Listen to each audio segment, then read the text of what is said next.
आप देख रहे हैं योर मनी। हमारे साथ ऋषभ देसाई बने हुए आपकी क्वेरीज को आंसर करने के लिए। बात करते हैं कुछ और व्यूअर्स से। हमारे साथ हैं जीत साहू बैंगलोर से। जीत नमस्कार, बताइए क्या सवाल है आपका। जी मैम, मैंने अपना पोर्टफोलियो और एसआईपी, मैंने एसआईपी डिटेल भेज दिया है। मेरा एसआईपी है मंथली 85,000। मुझे बस ये जानना था कि मेरा फंड एलोकेशन सही है इन एसआईपी में या फिर मुझे कुछ चेंजेस करने पड़ेंगे। अभी आपके कितने टोटल फंड्स हैं आपके पास? ये टोटल कुछ 8 फंड्स है।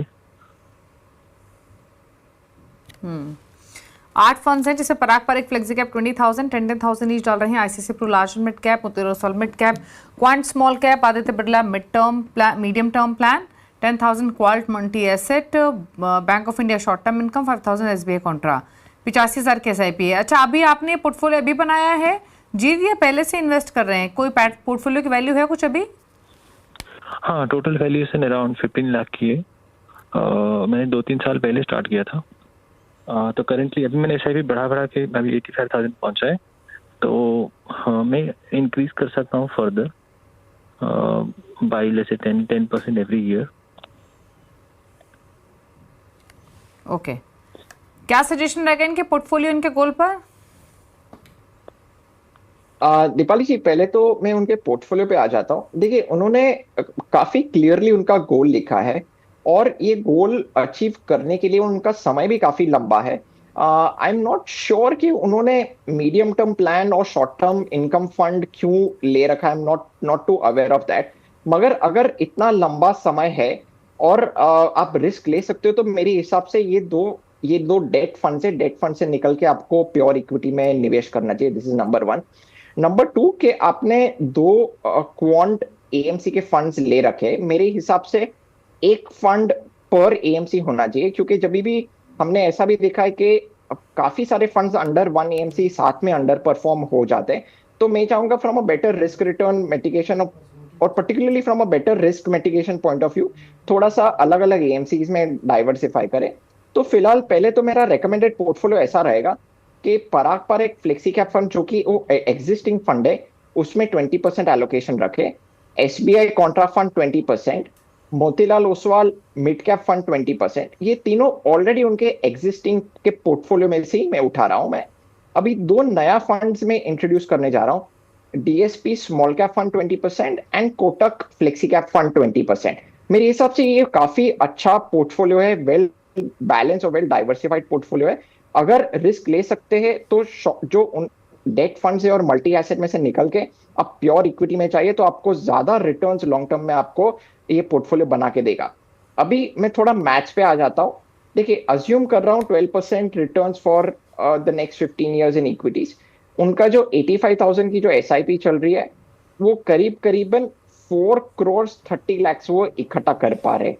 अनफॉर्चुनेटली वो 10 करोड़ का जो गोल है वो इकट्ठा नहीं कर पा रहे। अगर देखिए 10 करोड़ का गोल अचीव करना है तो इमीडिएटली 2 लाख रुपीस की एसआईपी करनी पड़ेगी। अगर 2 लाख की एसआईपी नहीं कर सकते हैं तो जो 85,000 की एसआईपी है उसमें ही आप 15% का एनुअल टॉपअप करें, तो मेरे हिसाब से गोल काफी कंफर्टेबली अचीव हो जाएगा। दीपाली जी, ओके, चलिए, तो ये रही सलाह आपके लिए आपके पोर्टफोलियो को लेकर। थोड़े बदलाव आपको सजेस्ट किए गए हैं।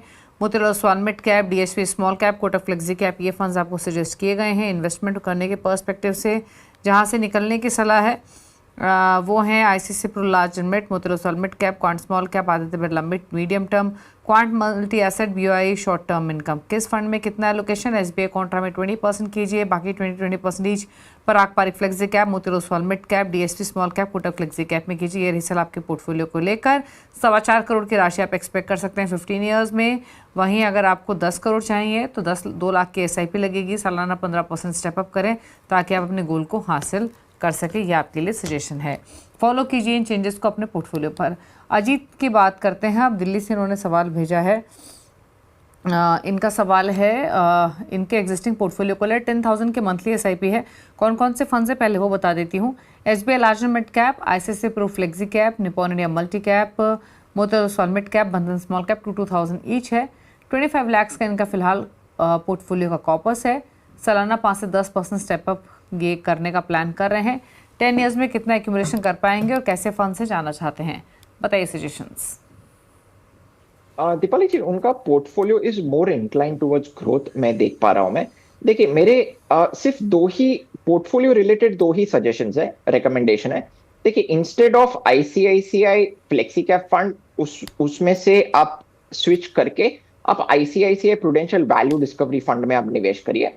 और दूसरा, एसबीआई का जो large and mid cap fund है वो स्विच करके आप पराग पारेख फ्लेक्सी कैप फंड में जाइए।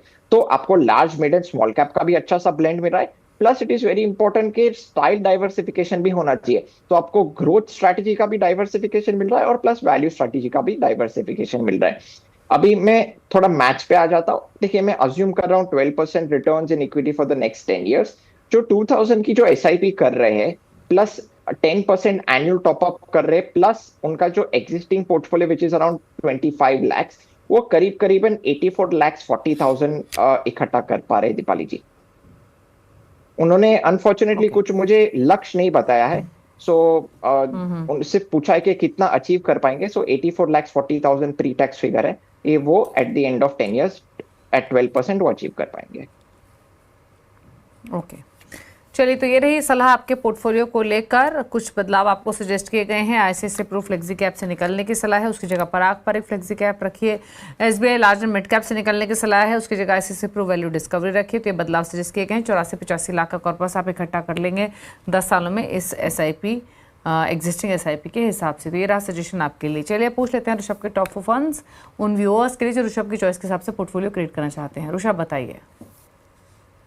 दीपाली जी, मेरे टॉप 4 फंड्स बेसिकली दो बकेट्स में मैंने रिकमेंडेशन दिए हैं। एक तो वैल्यू और ग्रोथ का अच्छे से डाइवर्सिफिकेशन हो वैसा पोर्टफोलियो मैंने करके दिया है, और प्लस जो इन्वेस्टर्स ज्यादा मिड कैप और स्मॉल कैप में निवेश नहीं करना चाह रहे, उतना रिस्क नहीं लेना चाह रहे, वो उस हिसाब से Motilal Oswal Nifty 500 momentum 50 index fund, दूसरा कोटक फ्लेक्सी कैप फंड, तीसरा इन्वेस्को इंडिया कॉन्ट्रा फंड, और चौथा एचएसबीसी वैल्यू फंड। सो इसमें मोमेंटम स्ट्रैटेजी आ गया, ग्रोथ आ गया, कॉन्ट्रा स्ट्रैटेजी भी आ गया और वैल्यू स्ट्रैटेजी भी आ गया दीपाली जी। ओके, तो ये रहे ऋषभ के टॉप 4 फंड्स आपके स्क्रीन पर। Motilal Oswal Nifty 500, momentum 50, Kotak flexi cap, Invesco India contract, HSBC value. इन फंड्स को नोट कर लीजिए कंप्लीट पोर्टफोलियो क्रिएशन के हिसाब से। थैंक यू ऋषभ, शो में आने के लिए और सभी क्वेरीज को आंसर करने के साथ साथ अपने टॉप चॉइसेस शेयर करने के लिए। इसी के साथ क्यों मनी में तो इतना ही। ब्रेक के बाद भी खबरें जारी है CNBC आवाज पर। नमस्कार।